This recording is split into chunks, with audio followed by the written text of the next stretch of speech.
Dear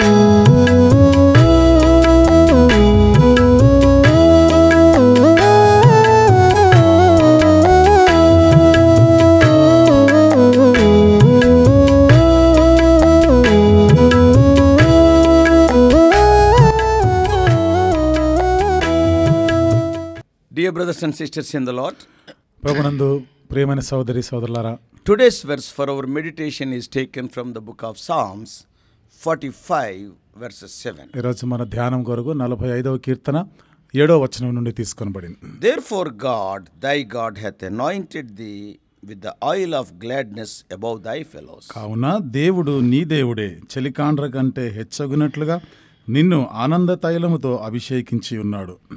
Having joy in one's life is something that people all over the world are seeking to have in their own lives. ఒక వ్యక్తి జీవితంలో సంతోషం అనేది ప్రపంచవ్యాప్తంగా ఎక్కడైనా ప్రజలందరూ కూడా కోరుకునేది, ఇష్టపడేది, అంటే సంతోషంగా ఉండాలని కోరేది. People want to be happy and be full of joy throughout each of their days. ప్రజలందరూ కూడా వారి ప్రతి దినము కూడా ఆనందంగా గడపాలని, సంతోషంగా ఉండాలని కోరుతారు. But however, very few will find it. ఏదేమైనా కొంతమంది మాత్రమే దీన్ని కనుగొంటారు. Because of the struggles, because of the challenges in life from day to day, many they cannot find. అనుదిన జీవితంలో వాళ్ళు ఎదుర్కొనేటువంటి పోరాటాలు, సమస్యలను బట్టి వారు సంతోషంగా ఉండలేరు. As they seek to find joy, they search to doing or taking different things. వారు సంతోషంగా ఉండాలనే దాని కొరకు ఏ విధంగా ఏమి చేస్తే సంతోషంగా ఉండగలమో అవి తలపెడుతుంటారు, అవి చేస్తారు. They feel as if they could have joy if I do this, if I do that. వాళ్ళు అనుకున్నా, ఇది కానీ నేను చేస్తే, ఫలానా పని చేస్తే నేను సంతోషించగలను, సంతోషంగా ఉండగలను అనుకుంటారు. If they just have or do this one thing or take this one drug, I can have joy. కాబట్టి ఈ పని చేస్తే, లేకపోతే ఈ మందు నేను వేసుకుంటే నేను సంతోషంగా ఉండగలను, ఈ మాదక ద్రవ్యం కానీ ఇలాంటివి కానీ నేను వేసుకుంటే, దీనికి అలవాటు పడితే సంతోషంగా ఉండగలను. While the joy will come for a moment when doing or taking something, often it is temporary and it is not very deep. ఏదైనా చేయటం వలన, ఏదైనా అలవాటు చేసుకుంటే వచ్చే సంతోషం అనేది ఇది ఎక్కువసార్లు మనం గమనిస్తే అది చిరకాలం ఉండేటువంటి సంతోషం కాదు.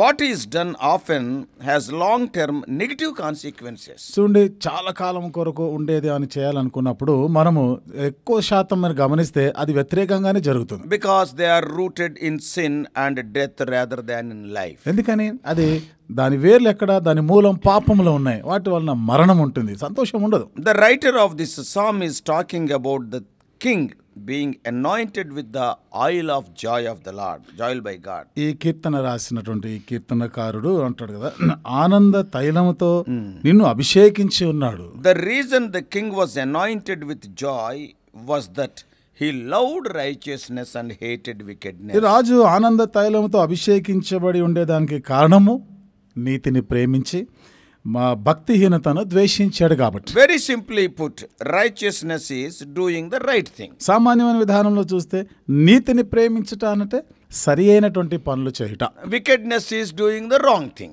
దుష్టత్వం, భక్తిహీనత అంటే చెడు పనులు, తప్పుడు పనులు చేయుట. Doing what God wants of a person is always doing the right thing. దేవుడు ఒక వ్యక్తిని ఏమి చేయాలని కోరుతున్నాడు, ఆ పని చేసినప్పుడు అది నీతి కార్యం, అది సరి అయిన పని అని. It is not about legalism and do's or don'ts, but about loving God and living the way he meant a person to live. అంటే ఇది ఒక చట్టం అని, ఇది చేయొద్దు, ఇది చేయాలి అట్లా కాదు, కానీ దేవుడు ఆ వ్యక్తిని చేయాలని కోరినటువంటిది, అంటే మంచి చేయాలి, ఎప్పుడు కూడా మంచి పనులు చేయాలని దేవుడు కోరుతా ఉన్నాడు. And doing that is the right thing. అట్లా చేయట, ఆ పనులు చేయటం వలన అది సరి అయిన పని, అది నీతి. Living for sin and wickedness will only bring about death and destruction. పాపం కొరకు జీవిస్తూ పాపమే చేస్తా ఉంటే అది నాశనము, మరణం వైపుగా నడిపిస్తుంది. There is no lasting joy in such things. ఇలాంటి వాటిలో నిత్యం నిలిచి ఉండే సంతోషం దొరకదు. Doing what is right that brings life and will last for eternity. సరి అయినది చేయటం వలన జీవమును కలిగి ఉంటాం, అది నిత్యము నిలిచి ఉంటుంది. Each person has to choose to make. ప్రతి వ్యక్తి కూడా ఇలాంటిది కోరుకోవాల్సి ఉంటుంది. Will he do what is right and love God and his people? ఏది సరి అయినదో చేయుట, దేవుని ప్రజలను ప్రేమించుట కోరుకోవడమా? Or will he choose what is wrong and love sin and this world? లేదా తప్పు చేసి పాపమును ప్రేమిస్తూ ఈ లోకాన్ని స్నేహించడమా? Yeah, you have to make so many choices each day of your life. కాబట్టి నీ జీవితంలో ప్రతిరోజు కూడా ఇలాంటి ఎన్నో ఎంపికలు చేసుకోవాల్సిన పరిస్థితులు ఉంటాయి. So it is possible for you to be filled with God's joy in your life every day. కాబట్టి అనుదినము కూడా నీ జీవితం అంతా కూడా దేవుని యొక్క ఆనందంతో నింపబడి ఉండే సాధ్యం ఉంది. The way to find that joy is to learn to love God with all your heart, your soul and mind. ఈ సంతోషాన్ని నువ్వు కలిగి ఉండాలంటే నీ పూర్ణ హృదయంతో, నీ పూర్ణ ఆత్మ, పూర్ణ మనసుతో నీ దేవుడైన యెహోవాను ప్రేమిస్తూ ఉండాలి. When you truly love God, నిజంగా నువ్వు దేవుని ప్రేమించినప్పుడు you will want to do what is right in his eyes. మరి దేవుని దృష్టికి ఏది న్యాయమైనది, ఏది సరి అయినదో అదే నువ్వు చేయాలని ఆశపడతావు. Also you will want to turn away from all wickedness and sin. అంతేకాకుండా భక్తిహీనత, పాపము, దుష్టత్వము నుండి నువ్వు మరలుకోవాలనే ఇష్టపడతావు. As you follow God with all of your life, God will anoint you with his joy. నీ పూర్ణ జీవితం మనసుతోను ఆయనని వెంబడించాలనుకున్నప్పుడు దేవుడు కూడా నిన్ను ఆనంద తైలముతో నిన్ను అభిషేకిస్తాడు. The world cannot understand this. ఇది లోకము అర్థం చేసుకోలేదు. And the world is not having that joy. అంతేకాదు ఈ లోకానికి ఈ సంతోషం లేదు. So the question is, ఇప్పుడు ప్రశ్న ఏమిటంటే, are you anointed with that joy today? ఈరోజు ఆ సంతోషముతోను ఆనంద తైలముతో అభిషేకించబడ్డావా? I believe that God is a happy God. నేను అనుకుంటా దేవుడు ఎంతో సంతోషించేటువంటి దేవుడు. He is a joyful God. ఆయన ఎప్పుడు ఆనందంగా ఉండే దేవుడే. Yeah, I believe heaven is filled with joy, love and laughter. కాబట్టి పరలోకం అంతా కూడా సంతోషంతో, ఎంతో ఎక్కువైనటువంటి ఆ సంతోషంతో నింపబడి ఉంటుంది. Angels are singing. దేవదూతలు పాటలు పాడుతూ ఉన్నారు. Saints are shouting in joy. పరిశుద్ధులు కూడా ఎంతో సంతోషంతో ఆనంద కేకలు వేస్తారు. Yeah, this is the destiny of a child of God. దేవుని బిడ్డ యొక్క గమ్యం అది. Some hear that word happiness and go into a long desertion and say, after research they will say, happiness is dependent on happenings. కొంతమంది సంతోషము happiness. కాబట్టి ఈ ఆనందంగా ఉండాలనే దాని గురించి వారు ఎన్నో చేస్తారు, ప్రయత్నాలు కనుగొనాలనే ప్రయత్నంలో ఉంటూ తీరా చూస్తే అది ఎప్పటికీ ఉండేటువంటి ఆనందంగా ఉండదు. Happiness depends on happenings. కాబట్టి ఈ యొక్క ఆనందం అనేది జరిగిన సంగతులను బట్టి వచ్చేది ఆనందం. But joy is the fruit of the spirit. It is not dependent on happiness. అది సంతోషం అనేది ఆత్మఫలం. అది జరిగిన పరిస్థితులను బట్టి వచ్చేటువంటిది కాదు. అది ఆత్మఫలం. అది the joy will never depend on the things what is happening around you. కాబట్టి సంతోషం అంటే మన చుట్టూ ఆనందం అనేది లేదా మన చుట్టూ సంభవిస్తున్న పరిస్థితుల మీద బట్టి ఆధారపడి ఉండేదేమి కాదు. See, happiness depends on happenings. చూడండి, ఆనందం అనేది జరిగినటువంటి వాటిని బట్టి వచ్చేటువంటిది ఆనందం. But what about joy? అదే సంతోషము.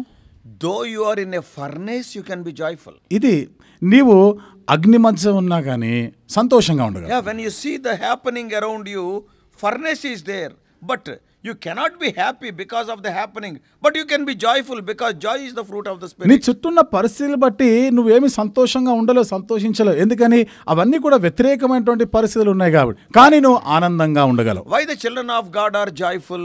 దేవుని ప్రజలైనటువంటి వారు ఎందుకని వారు సంతోషంగా ఉంటారు? Because they are having the spirit of God in them and the fruit of the spirit is joy. ఎందుకని దేవుని ఆత్మ కలిగి ఉన్నారు. ఆత్మ ఫలమే సంతోషము. And so the joy will be there in the midst of their trials. కాబట్టి వారి కష్టాల్లో కూడా సంతోషంగా ఉంటారు. All that is true, but for our purposes I am going to use happiness and joy interchangeably, because generally people will use this word for the same thing just now as we are using. ఇవన్నీ కూడా సత్యమే కావచ్చు. అయితే ఇప్పుడు ఈ ఉదయకాలము ఆనందము, సంతోషం ఇవన్నీ కూడా మార్చి మనం చూద్దాం. చాలా సందర్భాల్లో ప్రతిదానికి కూడా కొన్నిసార్లు ఆనందం అని ఉపయోగిస్తాం, కొన్నిసార్లు సంతోషం అని ఇవట్లా మనం చెప్తూ ఉంటాం. కాబట్టి పర్సనల్ స్ట్రాటజీ ఫర్ జాయ్. కాబట్టి నేను ఈ యొక్క సంతోషం గురించి వ్యక్తిగతమైనటువంటి ఒక అంచనా ఉంది. There are some practical things. అంటే ఇందులో కొన్ని క్రియాపూర్వకమైన సంగతులు ఉన్నాయి. నెంబర్ 1, మొదటిది, realise that you have a purpose in life. జీవితానికి ఒక ఉద్దేశం ఉంది అనేటువంటి గ్రహింపు నీకు ఉండాలి. God has a plan and purpose for your life. నీ జీవితానికి దేవుడు ఒక ఉద్దేశం కలిగి ఉన్నాడు, ఒక ప్రణాళిక కలిగి ఉన్నాడని గ్రహించాలి. యాస్ యు డిస్కవర్ ఇట్, కాబట్టి దీన్ని నువ్వు కనుగొన్నప్పుడు, బికాజ్ ఇన్ జెరెమియా 29:11, ఎందుకంటే ఇర్మియా గ్రంథం 29వ అధ్యాయం 11వ వచనం రాయబడింది. The Lord says, I have special thoughts for you. దేవుడు చెప్పాడు, నీ కొరకు నేను ఒక ప్రత్యేకమైనటువంటి తలంపు ఆలోచనలు కలిగి ఉన్నాను. When you know that it will bring you joy and happiness. ఇది నీకు తెలిసినప్పుడు అది నీకు ఎంత సంతోషాన్ని ఆనందాన్ని కలిగిస్తుంది. Such a great God, is he considering my life? Is he having thoughts for my life? అంత గొప్ప దేవుడు నా జీవితం గురించిన పట్టింపు ఉందా, నా జీవితం గురించిన ఒక ప్రణాళిక కలిగి ఉన్నాడా? So that gives us joy.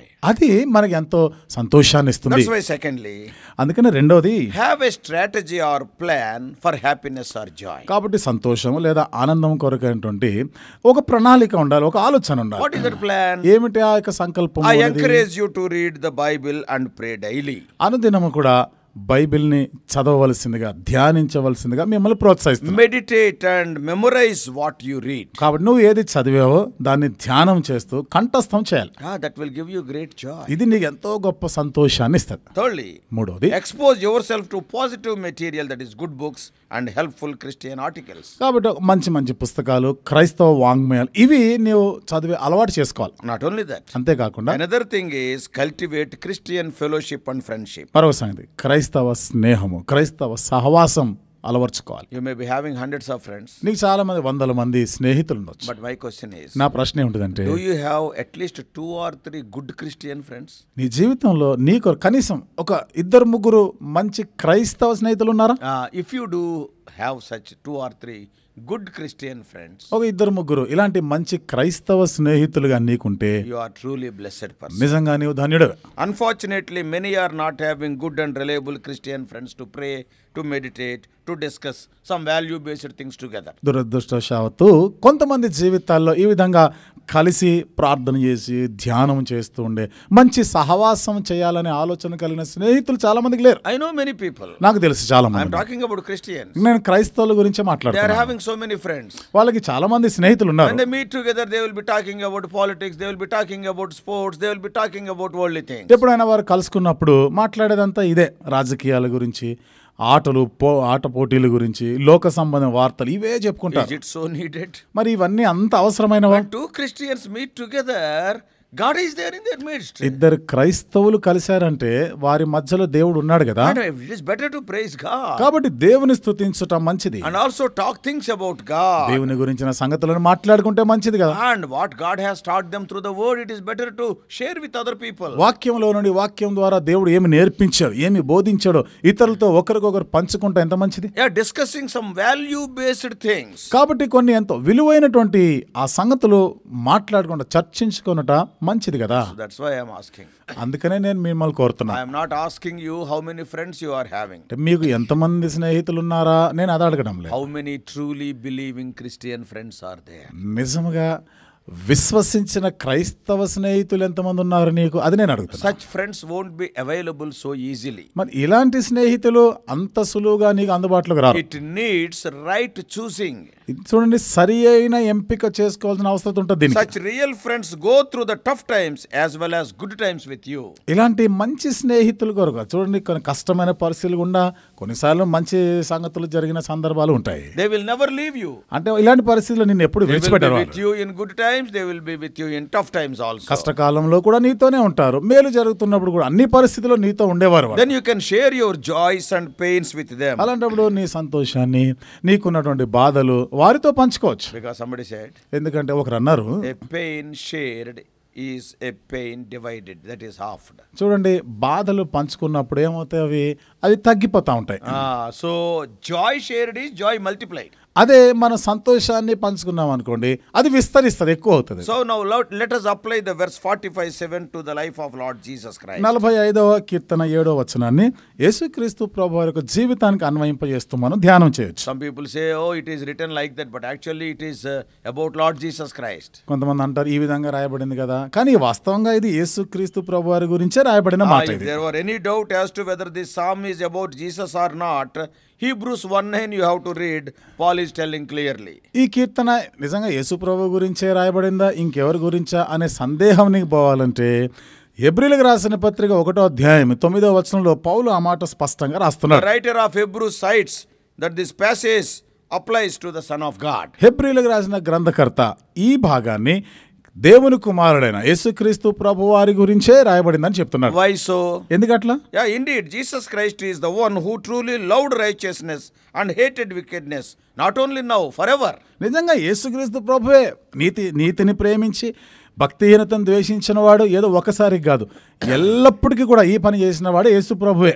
What is the language of the oil of jubilation or gladness? సంతోషం, ఆనంద తైలము అంటే ఈ మాట ఉపయోగించబడినటువంటి ఆ భాష శైలి ఏమిటిది? Most commonly this term is used in the context of worship of God's people as a result of God's redemptive work. ఈ పదము ఎక్కువ శాతము దేవుని చేత విమోచించబడిన ప్రజలు దేవుని ఆరాధించడానికి ఉపయోగించే పదజాలం. We are reading Isaiah 35:10. యెషయా గ్రంథం 35వ అధ్యాయం 10వ వచనాన్ని మనం ఇప్పుడు చదువుదాం. What the prophet is writing? ఈ ప్రవక్త ఏమని రాస్తున్నాడు? Isaiah 35:10. యెషయా గ్రంథం 35వ అధ్యాయం 10వ వచనం. And the redeemed of Yahweh shall return and enter join with a cry of jubilation and an everlasting joy, a display of joy upon their head.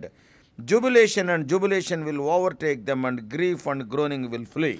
తెలుగులో 9వ వచనం గమనించండి. విమోచించబడిన వారే అక్కడ నడుచుదురు, యెహోవా విమోచించిన వారు పాటలు పాడుచు తిరిగి సియోనునకు వచ్చెదరు, వారి తలల మీద నిత్యానందముండును, వారు ఆనంద సంతోషములు గలవారై వచ్చెదరు, దుఃఖమును నిట్టూర్పును ఎగిరిపోవును. The oil, of course, referring to the anointing of the high priest and the king. తైలము అనేది ప్రధాన యాజకుడు రాజులను అభిషేకించేదానికి ఉపయోగిస్తారు.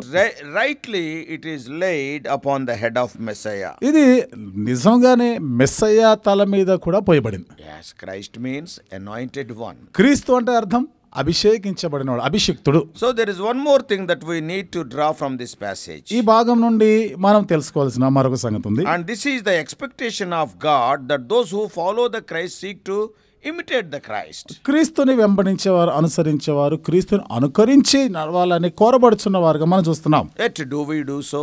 మరి అట్లా మనం చేస్తున్నామా? Do we take the joy in loving righteousness? నీతిని ప్రేమిస్తూ వాటిని బట్టి మనం సంతోషించే అనుభవాలు ఉన్నామా? Do we recognize that we cannot love both righteousness and wickedness at the same time? ఒకే సమయంలో నీతిని కూడా ప్రేమిస్తూ భక్తిహీనతను కూడా ప్రేమించడం అనేది కుదరదు కదా. To love the one, we must hate the other. అంటే ఒకరిని ప్రేమించాలంటే ఒకరిని ద్వేషించాలి. That is, if you are loving righteousness, you have to love wickedness. You have to hate wickedness. నీతిని ప్రేమించాలి అంటే భక్తిహీనతని, దుష్టత్వాన్ని ద్వేషించాలి కదా. You cannot love both of them. ఈ రెండిటిని కూడా నీవు ప్రేమించుట కుదరదు. Why is it that as Christians we pour out such affection upon sin? Why we are loving sin? క్రైస్తవంగా ఎందుకని పాపం అంటే అంతగా మనం ఇష్టపడతాం, ప్రేమిస్తాం? And when it comes to living a life that is obedient to the word of God, we describe it as a very dull life. దేవుని వాక్యమును ప్రేమించాలి, దేవుని వాక్యానికి విధేయత చూపించాలి అనేటువంటి ఈ అవసరత వచ్చినప్పుడు మాత్రము దాని గురించి అంతగా ఇష్టపడం మనం. Oh, there are so many restrictions are there, we think. ఇందులో అన్ని నియమ నిబంధనలు అన్నీ ఉంటాయి. But remember, గుర్తుపెట్టుకోండి, are you recognizing it as a mark of jubilation? ఈ విషయాలని ఇది సంతోషాన్ని ఇచ్చేవిగాను గుర్తిస్తున్నావా? The answer is, జవాబు ఏమిటిదంటే, of course, sin is that which robs us of the joy. పాపం అనేది సంతోషాన్ని దొంగిలించేది. And thus we turn back to scripture to set us upon the right path. అందును బట్టి దాని కొరకు మనము సరి అయినటువంటి వాటిపైన సరి అయినది చేయడానికి మనము వెతుకుతాం. Why we read the word of God, meditate the word of God. దేవుని వాక్యం ఎందుకు చదువుతాం, ఎందుకని ధ్యానం చేస్తాం? The path that leads to joy and jubilation are there. ఎందుకనగా సంతోషంగా ఉండేదానికి ఆనందం కొరకైనటువంటి ఆ మార్గం అందులో ఉన్నాయి. A path that leads to honoring God. దేవుణ్ణి ఘనపరిచేటువంటి విధానం, మార్గం అందులో ఉంది. So let us apply the words of the prophet Jeremiah. కాబట్టి ఇర్మియా ప్రవక్త రాసిన మాటలను ఇక్కడ అన్వయించుకుందాం. In chapter 15 15వ అధ్యాయంలో and verse 16. 16వ వచనం. And what the Jeremiah is writing? ఇర్మియా ఇక్కడ ఏమని రాస్తున్నాడు? Your words were found and I ate them, and your words became to me joy and the display of joy to my heart. For your name is proclaimed over me, Yahweh, God of armies. That is 15:16. ఇర్మియా గ్రంథం 15వ అధ్యాయము 16వ వచనం. నీ మాటలు నాకు దొరకగా నేను వాటిని భుజించితిని. సైన్యములకు అధిపతివగు యెహోవా దేవా, నీ పేరు నాకు పెట్టబడిన గనుక నీ మాటలు నాకు సంతోషమును నా హృదయమునకు ఆనందమును కలుగజేయుచున్నవి. That's why we have to read and meditate the word of God. అందుకనే దేవుని వాక్యాన్ని చదువుతూ ధ్యానం చేస్తూ ఉంటాం. Psalmist says, thy words are sweet to my taste. కీర్తనకారుడు అంటాడు కదా, నా జిహ్వకు ఎంతో మధురమైనవి. The word of God must become our favorite subject, and we have to read, meditate, memorize, oh, the word of God. దేవుని వాక్యం అన్నిటికన్నా కోరదగినగా మన జీవితంలో ఉండాలి, అన్నిటికన్నా ఎక్కువ ఇష్టమైనదిగా. అందుకనే దాన్ని మనం చదవాలి, ధ్యానం చేస్తూ కంఠస్థం చేస్తూ ఉండాలి. Oh, I meditate thy word day and night, psalmist says. కీర్తనకారుడు అంటాడు, దివారాత్రములు నేను దేవుని యొక్క వాక్యమును So ధ్యానిస్తున్నాను. may God help us to love righteousness and hate wickedness, so that we may experience the joy and enjoy the unction of oil of gladness. కాబట్టి ఆనంద తైల అభిషేకం కలిగి ఉండి ఎల్లప్పుడూ సంతోషిస్తూ ఉండాలి. అంటే ఈ నీతిని మనం ప్రేమించి భక్తిహీనతని ద్వేషిస్తూ ఉండలాగిన దేవుడు మనకు సహాయం చేయనుగా. And also we may lead a life of joy. మరి సంతోషకరమైన జీవితాన్ని మనం జీవించటకును And దేవుడు సహాయం చేయను. this joy will not leave us in the midst of troubles and trials. ఈ సంతోషము కష్ట పరీక్ష పరిశోధనలో మనల్ని విడిచిపెట్టేది కాదు. May God help us. దేవుడు మనకు సహాయం చేయనుగా. Let us pray. ప్రార్థన చేసుకుందాం.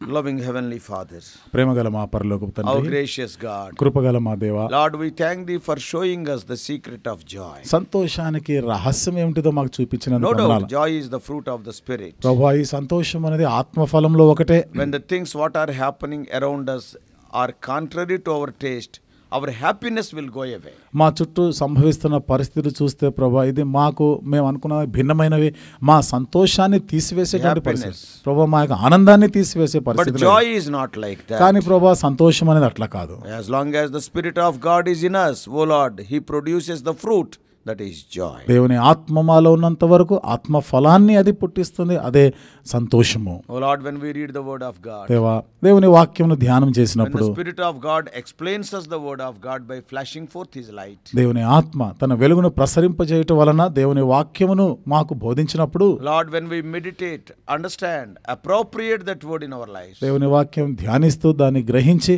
మా జీవితానికి మేము అన్వయించుకున్నప్పుడు, then our joy will be joy unspeakable, as we read in 1 Peter 1:8. అప్పుడు ప్రభా, చెప్పనా శక్యం కానీ సంతోషంగా పేతురు రాసిన మొదటి పత్రిక 1:8 రాయబడిన ప్రకారం ఉంటుంది. Lord, what a wonderful God art thou. ఎంత అద్భుతమైన దేవుడు నీవు.